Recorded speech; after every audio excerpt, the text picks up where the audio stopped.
of Ukraine that it took, and there's going to be a ceasefire, and there's going to be troops that are there to monitor a ceasefire. I think could you turn your back and withdraw your financial support from a president and a party that did walk away from Ukraine? Could you do that? I don't want to get into a hypothetical like that. I mean, It's a fair question, Hal. No, it's not a fair question, because when you say turn your back, I mean, what does that mean exactly? What is? I mean, let's say a repeat of what happened very recently, which was America withdrawing the supply of weapons that are so vital and the supply of intelligence, so crucial to the defense of Ukraine against aerial attack from Russia, and on the ground, its ability to wage a war. I mean that by withdrawal.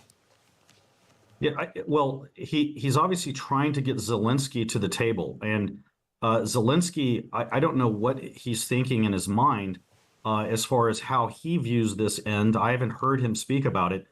Do you know what Zelensky's end game is and what he's saying has to happen for the war to end? Well, I do know one or two things. I'm not party to these conversations, obviously, but I do know, because he's very clear, that President Zelensky will not cede sovereignty of occupied territory, which is a part of Ukraine, which has been seized illegally and by a legal force. That he will not abandon his hopes of joining NATO altogether.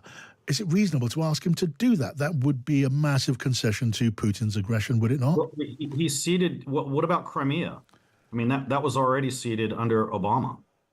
It was, but clearly, as far as Ukraine is concerned, that was a consequence of aggression by Russia. Russia went into Crimea illegally. That annexation of Crimea is not recognised by the democratic world. It's not recognised, and the American government under President Trump wants to recognise that. But you're perfectly in support of that, to be clear. Now, what I'm saying is, what's being asked here is for the United States to go to war with Russia over Ukraine. Let's be realistic. That's what's being asked. If the answer is that Russia has to pull everything out of Ukraine, including Crimea, which would obviously be part of that under Zelensky's idea, then that means the United States is going to have to do it, right? Because Ukraine can't do it. Europe can't do it. So the United States needs to go to a war with Russia over Ukraine. That's what's being asked. Are we being clear? Your position is clear. And after all, that was the point of inviting you on, and you were kind enough to accept. So I wanted your point of view, and you have shared that. It's the beginning, an early stage of this conversation, which will no doubt continue. Hal Lambert, supporter, donor to the Republican Party, thank you so much for coming on the programme. Pienaar Friends, coming up next.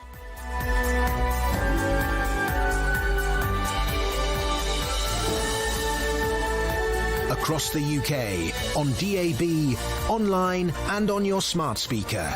This is Times Radio, the voice of the Times.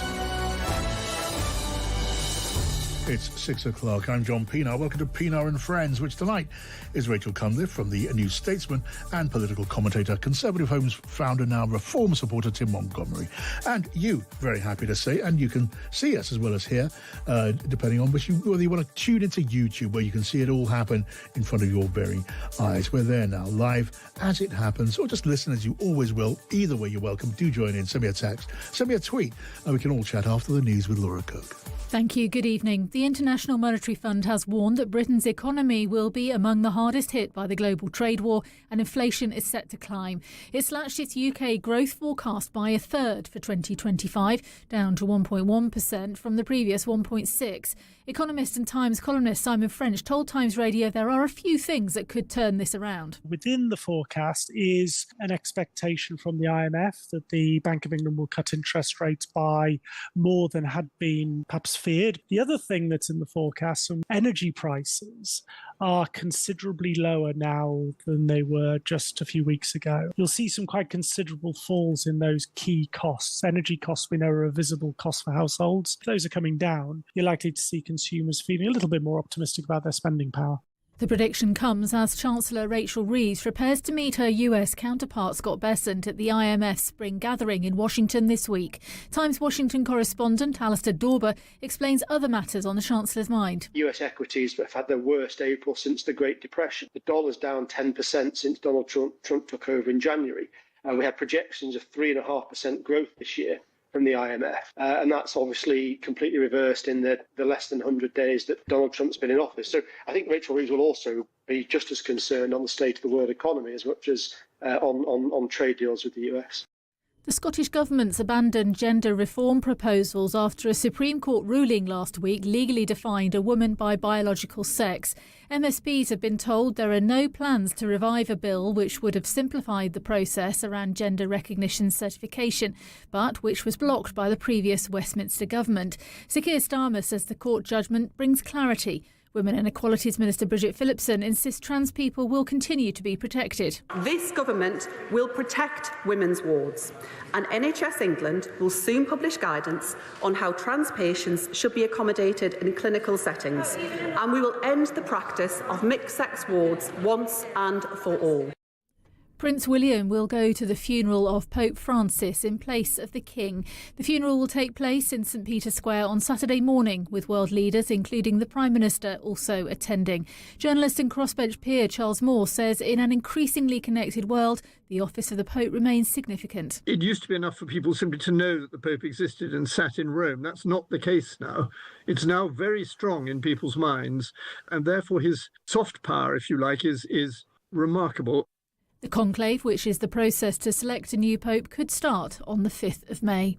And it's been confirmed a public inquiry into the stabbings of 3 people in Nottingham in 2023 will have powers to call witnesses. Shabana Mahmood's updated MPs, announcing it'll be led by former Judge Deborah Taylor. This inquiry must be thorough in its assessment of the facts and unsparing in its recommendations. That is the very least that we owe to those who have lost so much and fought so hard for this moment. Hear, hear. I am sure this House, so often divided, will be united on that at least today.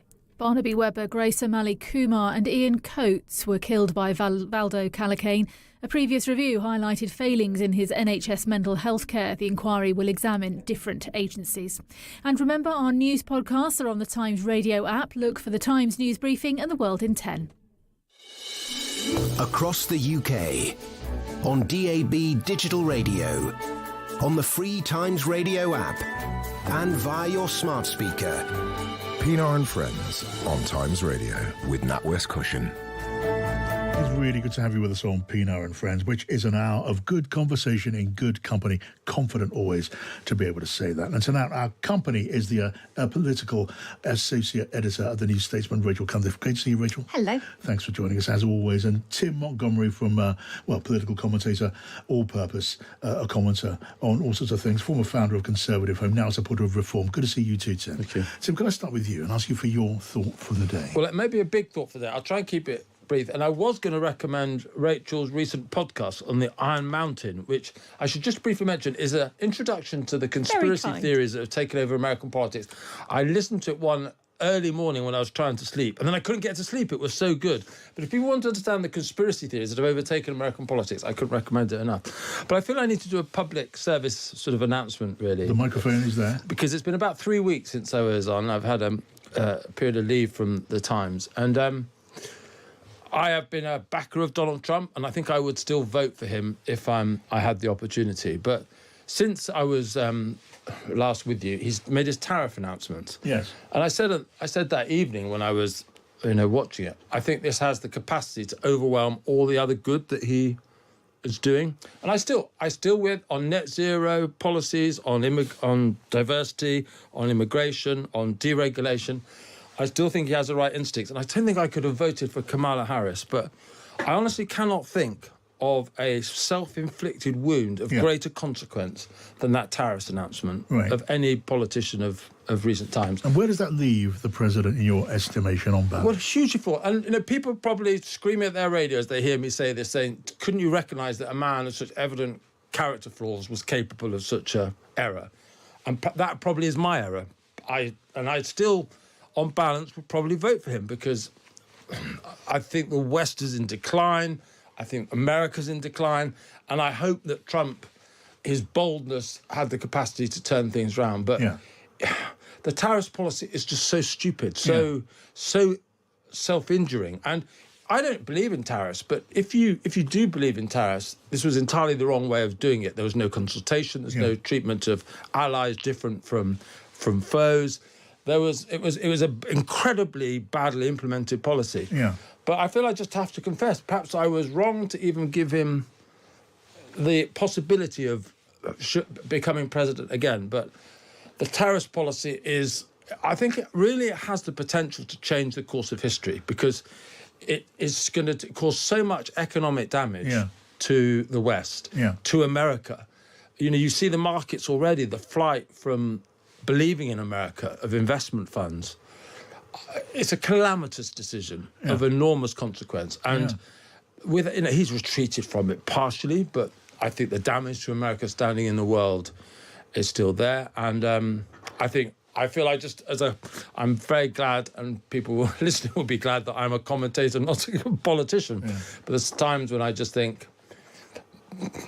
bloody hell, what an extraordinary mistake for any politician to make. I've got to say, Tim, you do have a way, I almost call it a habit, of sharing your moments of doubt out loud in this studio with us. And I always find it, entertaining is quite the wrong word. I just find it interesting, and I salute you for it. It's a kind of, you know, intellectual honesty. It's the way that you do that, and then do it again, and then do it again. Yeah. I don't want to overdo the number of times you do it, but you I did just call it a habit. But we're going to be talking more about this in a moment. I'm not going to try and persuade you to change your mind about Donald Trump completely. That's no part of my mission in life. But we will talk about tariffs in a moment. Rachel, what's your thought for the day? Well, firstly, thank you very much to Tim for flagging a recent New Statesman podcast on conspiracy theories and hoaxes. But my thought for the day is about that shock More in Common poll that came out over the Easter weekend, which is an MRP poll that suggested that were a general election held today, Reform would get the most number of seats. I think about 180 seats, and the Conservatives and Labour would both get 165 seats. And I've been looking into how seriously should we take this 4 years out from an election? Right. How seriously should we take the chances of an anti-reform tactical voting movement rising up as reform's popularity increases, which is something that's very difficult to price into these models. But is that something we're likely to see? The more that the prospect of an actual reform government becomes a real possibility, will you start to see a backlash, or will that backlash be countered by disillusioned Conservatives fleeing to reform, and will that present a level of symmetry that means that there will be tactical voting, but we should take this sort of very, very seriously? And I should say this is all speculation. There is no way now to predict any of these trends. There's a lot that can happen in 4 years. We could be at war. We could have another economic meltdown. There could be another pandemic. Yes. Also, things could get better. You know, it looks unlikely at the moment, but they could. But one thing that the poll showed, especially if you look at the map, which is really interesting, is when you have a two-party voting system, which is essentially what first past the post is, but you have an electorate that is split 3, 4, 5, 6 ways, you get very unpredictable results, and a few percentage points start to matter hugely. Sure. And you also are more likely to end up with a situation where the country is completely ungovernable, because you could end up with, as this poll shows, Reform being the largest party, but no party willing to work with them. The Conservatives and Labour won't work together. It's really difficult to see the Conservatives working with Reform if Reform are about to supplant them. Yes. So you sort of end up with this fractured gridlock. Yes. And I don't think we're ready as a country to confront the implications of that. No.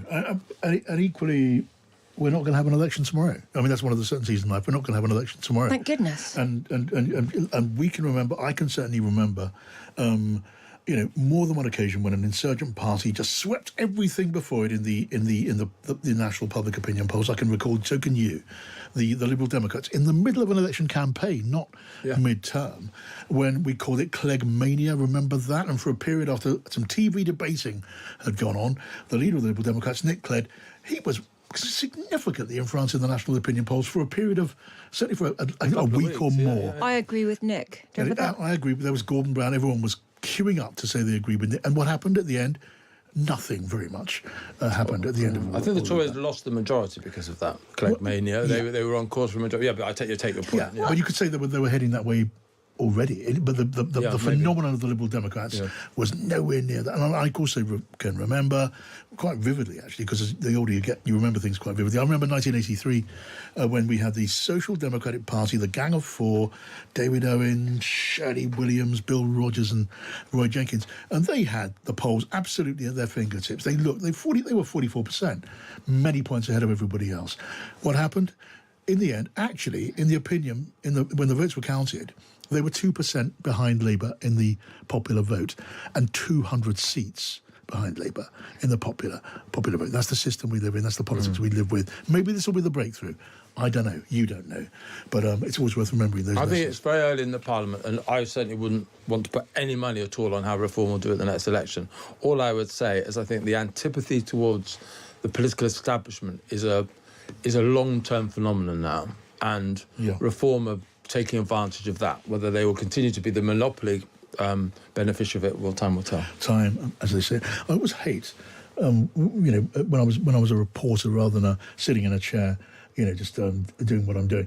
Hate analysis that ended up with time will tell. It sounded like an absolute abdication of the responsibility of a commentator, but sometimes it's the correct conclusion. I think you can say we don't know, and it's far too early to be making predictions based on polls, and at the same time there are some really interesting, quite disruptive trends in the electorate that suggest that there could be tensions that could lead to some quite strange results. Yes. Now, let me just mention, as we speak, in the White House briefing room in the West Wing of the White House, now famous Caroline Leavitt is giving her briefing to the media to the White House press and media corps, and we're going to cross over there as soon as it seems there's stuff going on that you want to hear. I promise you will miss absolutely nothing with that. Stay with it. It is always an experience in itself, isn't it, to hear Caroline Leavitt briefing the media. Can I say one other thing? Please. I've missed you two, by the way. It's been 3 weeks since I've been with you, and I've really missed our chat. I know there's a few listeners who are in as well, but I always feel like it's our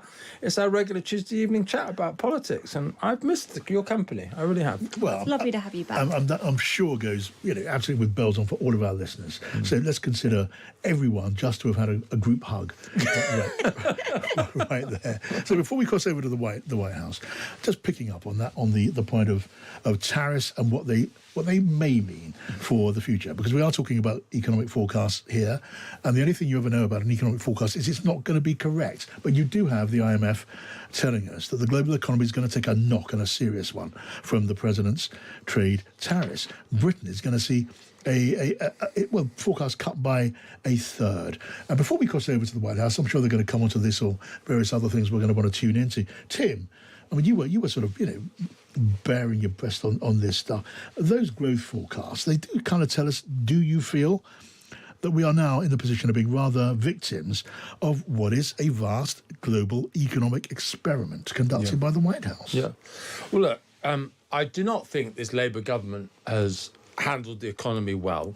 I think the budget that Rachel Reeves introduced at the end of last year was very self-defeating. The taxes that she loaded upon business employers were a big mistake.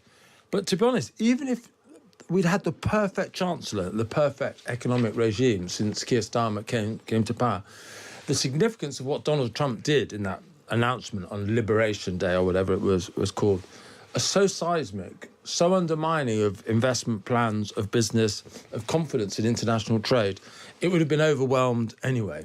So one of the things I'm clutching at straws here, and I realise I am, but the sad passing of the Pope at the weekend. I was listening to William Hague on 9 o'clock this morning when he does his leaders panel with Kezia Dugdar, and he was talking about the value of international funerals when global leaders come together in the margins to pay tribute to someone like the Pope.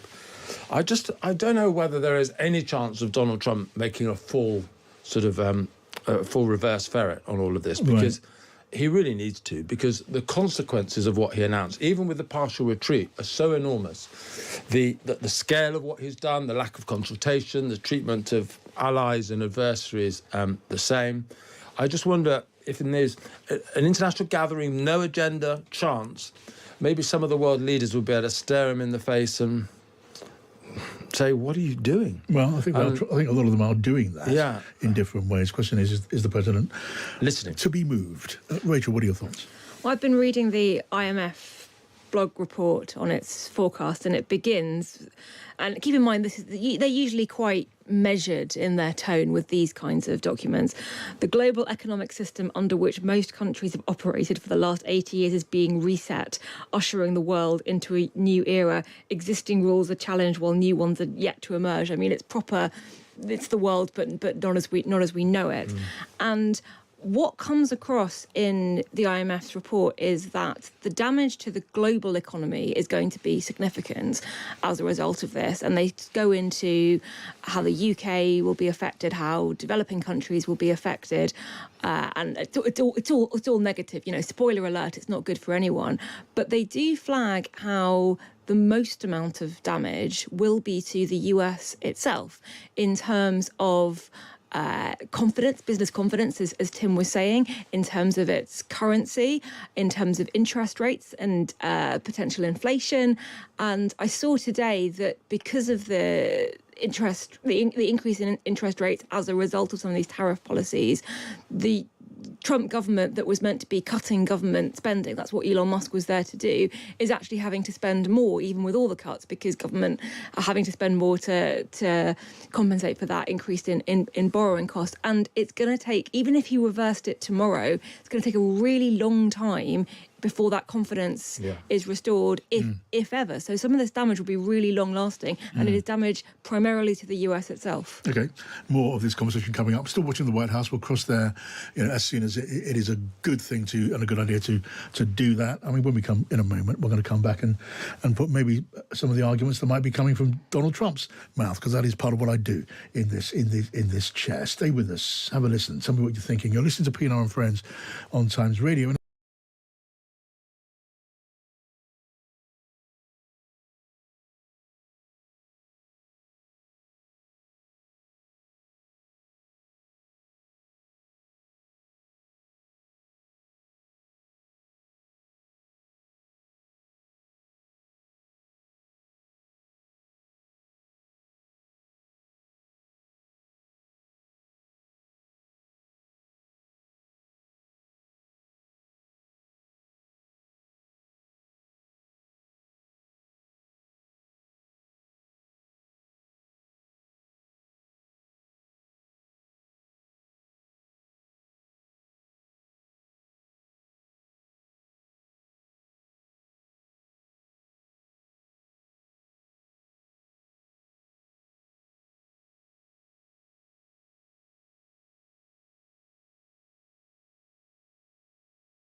Today. Pienaar and Friends on Times Radio with NatWest Cushion, making workplace pensions and savings easy. Search NatWest Cushion to find out more. And Rachel Cunliffe's here from the New Statesman. So is Tim Montgomerie on Pienaar and Friends. I'm John Pienaar. Tell me what you're thinking. Send me a text. Send me a tweet. Helen has written in, just saying simply, we missed you too, Tim. So big hug and kiss to Helen. Now we're going to go over to the White House. Caroline Leavitt is taking the questions, and they're looking at the disarray, the chaos. Not my words; those are the words of a former Pentagon spokesman on what's going on there. To the White House now live. You said on Fox News that the entire Pentagon is working against Secretary Hegseth, but the people who were fired were Hegseth's own guys. So how do you square that, and what do you say to concerns that that's bad management? They were Pentagon employees who leaked against their boss to news agencies in this room, and it's been clear since day one from this administration that we are not going to tolerate individuals who leak to the mainstream media, particularly when it comes to sensitive information. And the Secretary of Defense is doing a tremendous job, and he is bringing monumental change to the Pentagon. And there's a lot of people in this city who reject monumental change, and I think, frankly, that's why we've seen a smear campaign against the Secretary of Defense since the moment that President Trump announced his nomination before the United States Senate. Let me reiterate, the president stands strongly behind Secretary Hegseth in the change that he is bringing to the Pentagon, and the results that he's achieved thus far speak for themselves. Is there an FBI investigation into the leaks? The Secretary said that these people would be prosecuted, so is the FBI investigating? You'd have to ask the FBI, you have to ask the Department of Justice on what they plan to do, but certainly we take leaks with the utmost seriously across this administration. You've seen people fired from the Department of Homeland Security. The president has made it clear it's an unacceptable behavior. And on the economy, Caroline, Peter Navarro said that it's perfectly possible to do 90 deals in 90 days. We haven't seen one just yet. How soon might we see a deal, and what evidence can you share that progress is being made in these trade negotiations? Sure.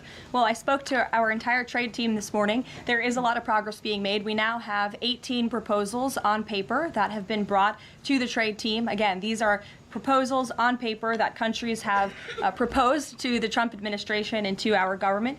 You have Secretary Bessent, Secretary Lutnick, Ambassador Greer, NEC Director Hassett, and Peter Navarro, the entire trade team, meeting with 34 countries this week alone.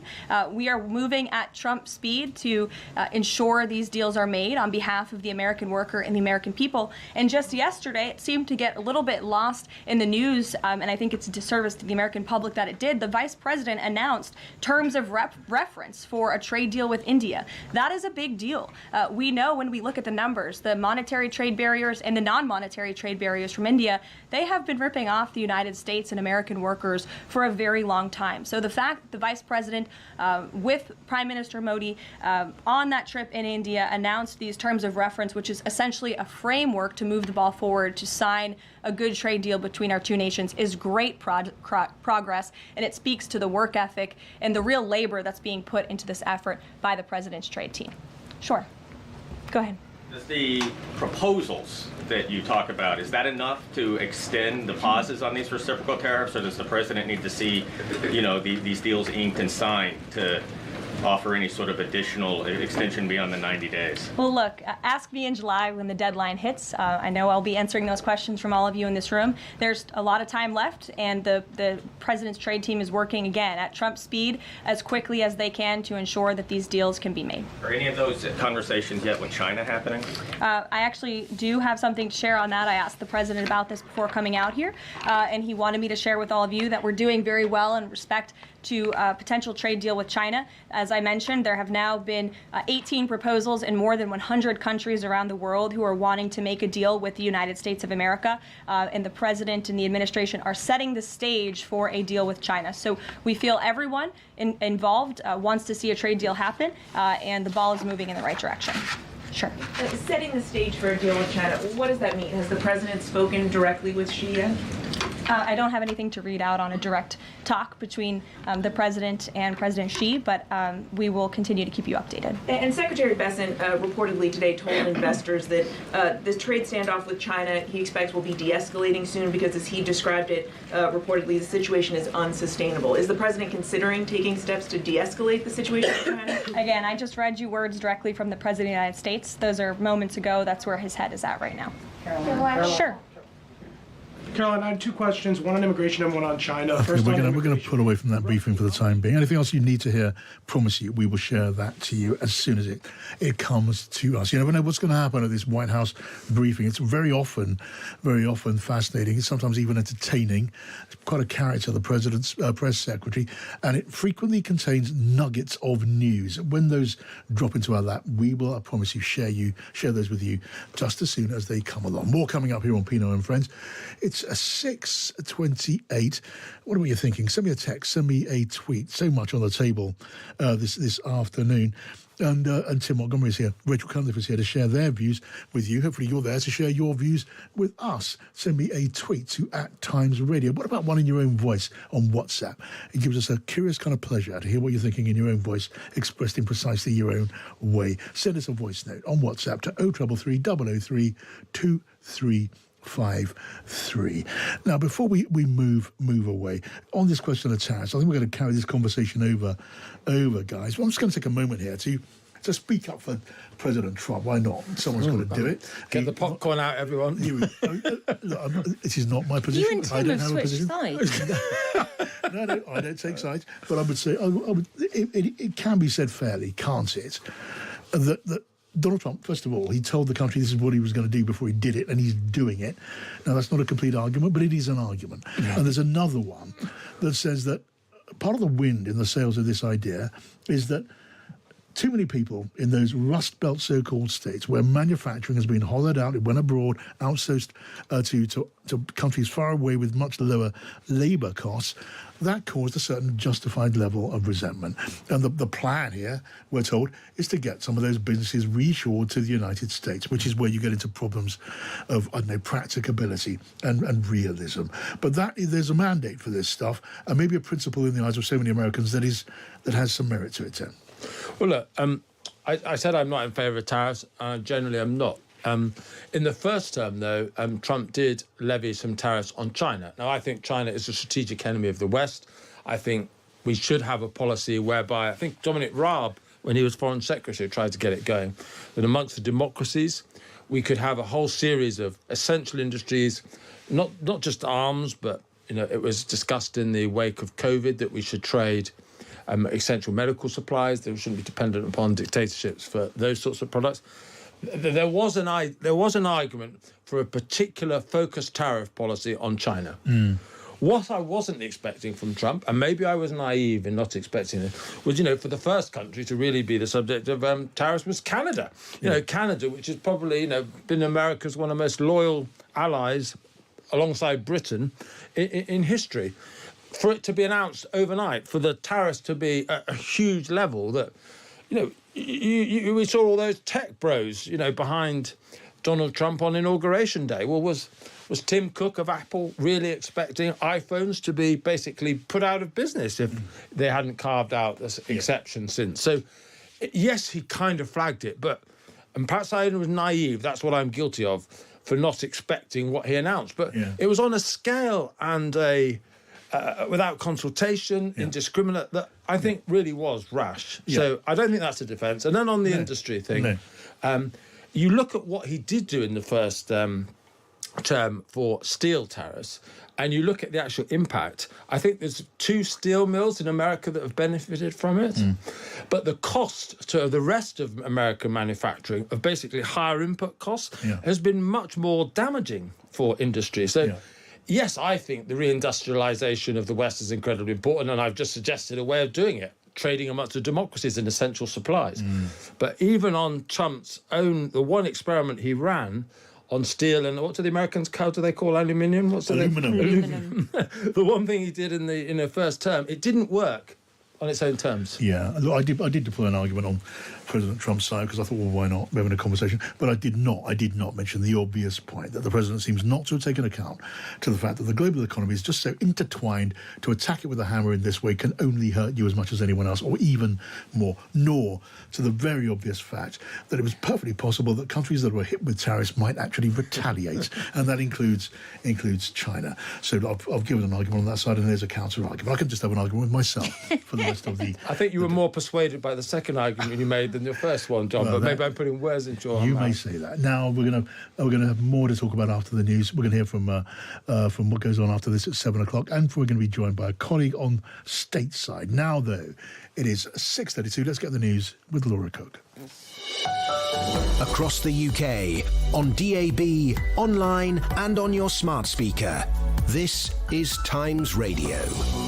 Thank you. Good evening. Britain's economy will be among the hardest hit by the global trade war, and inflation is expected to climb, according to a group of international experts. The International Monetary Fund has downgraded the UK's growth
Friends on Times Radio with NatWest Cushion, putting your employees in control of their financial future. Search NatWest Cushion to find out more. So, this is Pienaar and Friends with Rachel Cunliffe, Tim Montgomerie and Kate Borsay, who has joined us to give us a heads up on what goes on after this show at 7. Hello, Kate. Does your audience know about Tim's trainers?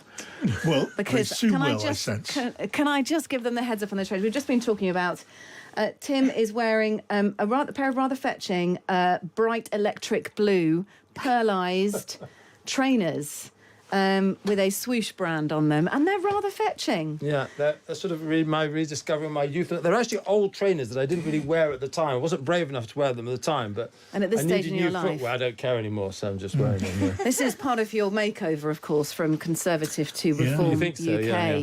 I did see that. Can I say something about trainers, though? This is not about I'm also wearing trainers. I am wearing the trainers that I bought for my wedding 3 years ago because I really wanted to be able to dance, and I wore them straight out the box, bright white, unblemished trainers. And now I've worn them for 3 years since. They've completely and utterly fallen apart. I don't want to give them up because they're special. Because they're special. Yeah. Uncomfortable. Did you know that Michael Jordan's old trainers, some of them, are sold on the market for millions, literally millions of dollars, and we can only imagine what Tim's trainers are going to be worth in a few years. I just be careful, John, because I have had people approach me on the internet and ask to buy my shoes, so that is a real thing. Seriously? Oh yeah. That's a bit creepy. Amazing. Well, it depends how much they're offering. Yeah.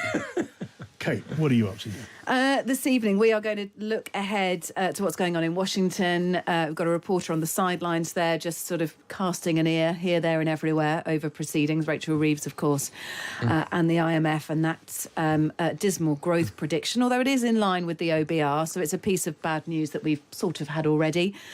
It doesn't make it any less damaging. We'll be speaking to Julian Jessup, former chief economist at the Institute of Economic Affairs and once Liz Truss advisor. I'm always interested to get his opinion on this and actually where we're going with growth and if Rachel Reeves is doing all that she can. There's been quite a lot of spatting going on in the House at the moment between Kemi Badenoch and Bridget Phillips, and they're sort of going at it over transgender issues and what it is to be a woman. We'll bring our listeners the highlights of that. And, of course, we've got that big meeting, as you've been talking about, John, in London, hosted by David Lammy tomorrow, which will look at a ceasefire proposal from the United States. There's Ukrainian, French, US and British officials there. I mean, it does involve Russia, seizing control of around 20% of Ukraine that it currently occupies. Ukraine would be unable to join NATO, the Western Military Alliance. So there are some serious concessions in there. Whether that's any good, I mean, I know Stig was speaking to you about this earlier. He's going to eat his hat, isn't he, if anything's agreed this week? And I think he's probably right on that. Does it get us any closer? We'll also be speaking to Sergei Markov, the former advisor to Vladimir Putin, just to find out what Putin's intentions are. If the Easter ceasefire was about showing who's serious about a ceasefire, then that shows that Putin is not. And there are confusing messages going on. Yesterday he said he'd be prepared to deal directly with Ukraine. Today his spokesperson saying actually what he meant was his representatives will speak to Ukrainian representatives. So there's a bit of toing and froing. We'll try and get to the end of that. And the Henry Jackson Society have just authored a report about advancing the US-UK special relationship. They basically look at how we should be dealing with the United States now in light of tariffs and in light of Donald Trump. We're going to be getting a little bit of a peek at that later on in the show as well. We'll also talk about whether it's healthy for couples not to argue. John, have you seen this Amal and George Clooney story about the fact that he was telling CBS Mornings, their chat show over in the States, that him and Amal Clooney have never argued in 11 years? And I say, what a load of poppycock. I saw this story, and that is such a massive red flag. No comments on their marriage at all. But whenever couples say, oh, we never argue, I'm like, either you're both lying or one of you is just quietly seething with resentment the entire time and the other one doesn't know it. Or you don't know what an argument is. I think a certain amount of healthy argument debate within a relationship is something that robust relationships are made of, John. Or maybe he just sees the good common sense in not engaging in an argument with one of the world's leading human rights lawyers. I suppose so, but it does also make me worry about, well, I'm not here to worry about the relationship of George Clooney, but it is a bit beige, is it not?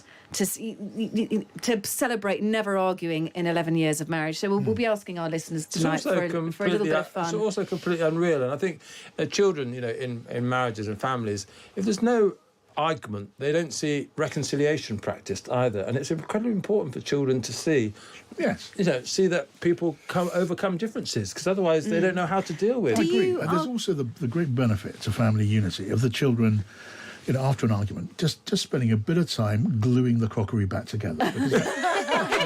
Trying not to take sides. Do you argue less, John? You're decades married, aren't you? Yeah. Do you argue less as you get on in your relationship? I haven't done a statistical survey of this. Maybe so. I think maybe I'm more careful about argument. Or less bothered about arguing, maybe. No, I'm like any other human being. I'm capable of losing it. I think going off on one. You're always Mr. Pragmatic. You're so calm and professional. Maybe you take it out when you get home. Maybe there's a different John Pienaar. I think the audience of Pienaar Friends do not care about my marital discord. They want to know. We want John Pienaar at home. It's like a pound shop Kardashian show. There is obviously a secret there to a long and happy relationship, John. All right. I'm going to be John presses a trapdoor button at that point. Yeah. Time to go now, Kate. That's right. What was that? There was a children's story show that used to be on telly a long time. It ended up with the song "Time to Go Home." So it's time to go home now. Is that how you diffuse arguments? Yeah. With children's TV programme theme songs? Or whatever comes to hand. And the narrator adds at that point, the security then came in and Kate was bustled out. All right, we're going to move on. Kate looking forward to show at 7 o'clock. And before we move on, Alistair Dorber, Washington correspondent, really happy to say, has joined us for the rest of our conversation. Alistair, if you're still there and you haven't lost patience in our conversation about domestic arguments, Alistair, great to have you here. Do stay with us. We're going to go back to the White House because they've been talking about the economy there, and I do want to catch up with all of that. Right now, where are we? This is Pienaar and Friends on Times Radio, and we are with. No, I can't. I'm told we can go to there now because we're ready to listen to Caroline Levitt. Over to the White House now. You're welcome, John. Thanks a lot, Carolina. Some economic questions for you. Kevin Hassett has been a key economic advisor to the president in both of his terms. In 2022... And he still is. And he still is. He was just in my office. Absolutely. In 2022, he said that the independence of the Fed is super important. That's a direct quote. Is that something that the president subscribes to? Does he still believe in the independence of the Federal Reserve? Well, look, I think the president has made his position on the Fed and on Powell quite clear. The president believes that they have been making moves and taking action in the name of politics rather in the name of what's right for the American economy. The president has the right to express his displeasure with the Fed, and he has the right to say he believes interest rates should be lower. He believes Americans should be able to borrow money cheaper than they currently are right now. And I also spoke to Kevin Hassett about the Fed as well, and he has called into question the Fed's independence and whether they are actually doing things, again, out of the best interest of the economy, or are they doing it for partisan reasons? The president wants to see interest rates lower. He has made that quite clear. We've also seen, if I may, I'm sorry, one more, Caroline, just about, I said two economic questions, about the dollar. We've seen the dollar at multi-year lows versus the euro and other currencies around the world. Is it the administration's policy for a strong dollar? How does it view the dollar versus other currencies around the world? The president wants to see the dollar remain as the world's reserve currency for our long-term fiscal stability and our economic growth. He's been quite clear about that. Sure. 2 questions. And then to the woman behind you, who I haven't seen before, welcome. Go ahead, Mary. Earth Day and then the Supreme Court, if that's okay. That's right. It's Earth Day. Yes. Happy Earth Day, everyone. I saw the president truthing about the garbage pileup from China and the Pacific, and then we're going to pull out at that point. Something there to chew on. It's always worth dipping back in and getting a bite of what's going on there. Alistair Dorber, the Times correspondent in Washington. Interesting stuff. We haven't touched in our conversation, Alistair, on this part of the show, on the standoff between the president and the chairman of the Federal Reserve, Jerome Powell. And we got another dose of that there, with the spokesman for the White House echoing the Prime Minister and saying that Jerome Powell, who leads the Fed, who chairs the board of the Federal Reserve, and whose duty it is to look out for inflation and to manage interest rates with that in mind, as well as other indicators like the level of jobs in the United States, saying that he's being motivated by political concerns. Where does that accusation come from, Alistair? I think if you look at the performance of the US economy, the various US stock markets over the last month, 6 weeks or so, I think it comes out of an inherent nervousness in the White House that things aren't going well. Donald Trump's putting pressure, not for the first time, on Jerome Powell, who, by the way, just to put it into context, was nominated by Donald Trump in 2017. He's a Donald Trump appointee to that position. To lower interest rates. He wants to see interest rates lowered to stimulate some economic activity to offset some of the things that are going wrong. Some of the things that you might argue that the tariffs and rows over trade are problems of the White House's own making. Indeed. What I was wondering was, what's the root of the accusation that Jerome Powell is acting out of partisan interest? We know that he's upsetting the president. We know the president wants to see interest rate cuts to take the edge off the economic impact of the tariffs war, which is still going on. And we know that Jerome Powell, as things stand, shows no intention of bowing to that pressure. But Alistair, this continuing battle, and we've got the president's economic advisor joining in the attack on Jerome Powell. That's exactly the sort of stuff that really worries the markets, and we've seen that in the way that it's hit stock prices. I mean, yeah, if you look at this in a longer term, we've got the IMF today talking about slowdowns. We've got some of the big Wall Street banks talking about the possibility of recessions later this year in the US as a direct result of some of the policies that we're seeing. I think that Jerome Powell is possibly being lined up as a bit of a scapegoat. One of the tools available is interest rates. That's in his control, in the control of the board of the Fed. And I think it's an effort by the White House to sort of shift blame onto what could be sort of fairly dire economic numbers as we go through the rest of the year, and an attempt as we go on to lay the blame for that at Jerome Powell's door. It's pretty clear, Alistair, isn't it, that as things stand anyway, I know that the administration is looking at this, but as things stand, it's not possible for the president to sack the chair of the Federal Reserve, not over a policy matter. He does have that independence, and it is enshrined in law.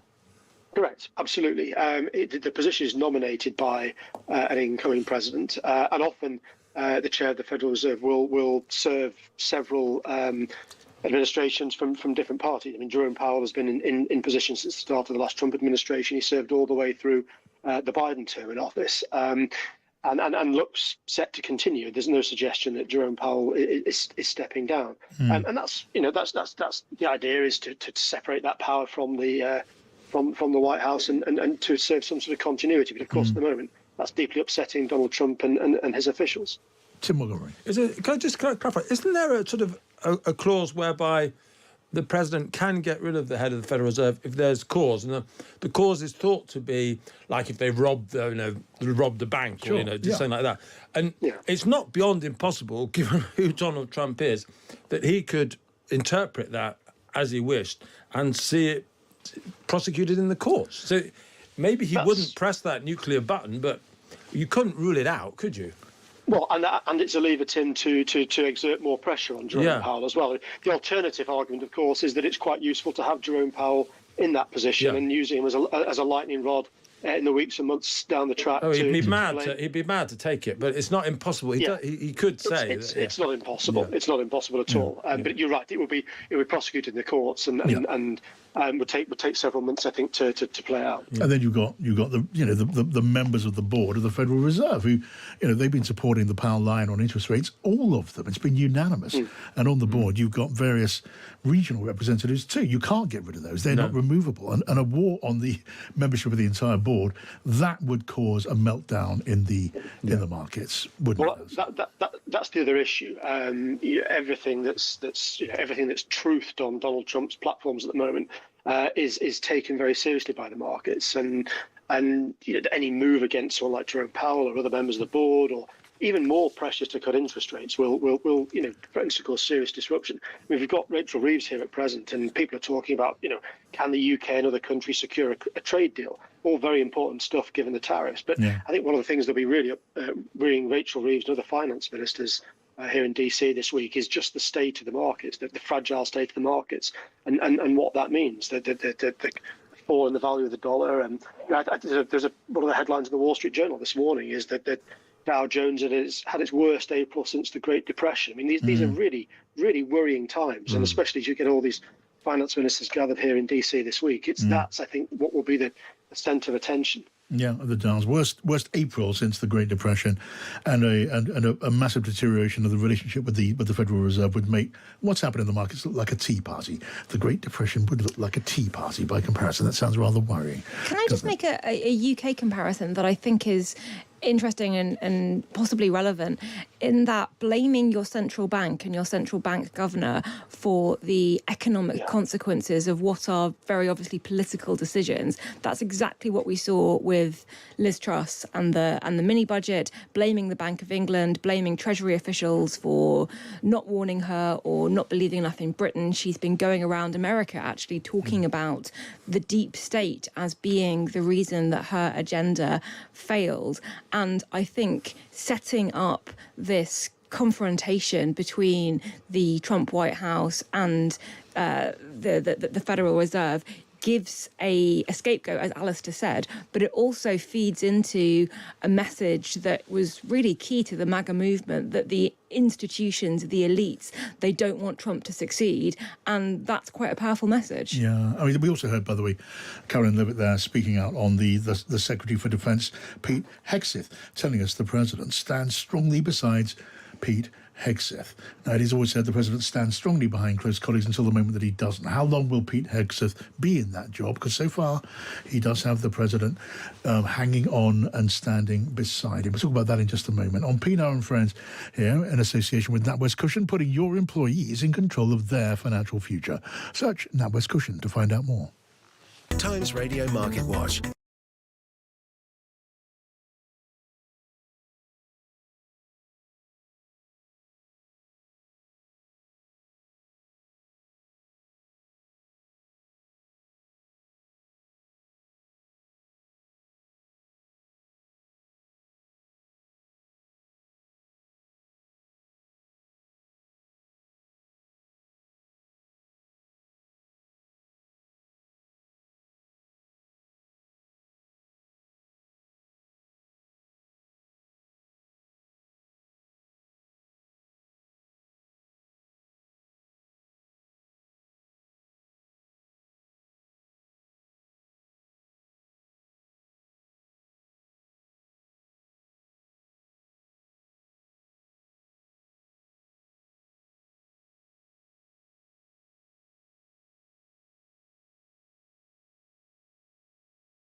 You find her.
And I'm John Pienaar, and this is Pienaar and Friends with Tim Montgomerie and Rachel Cunliffe.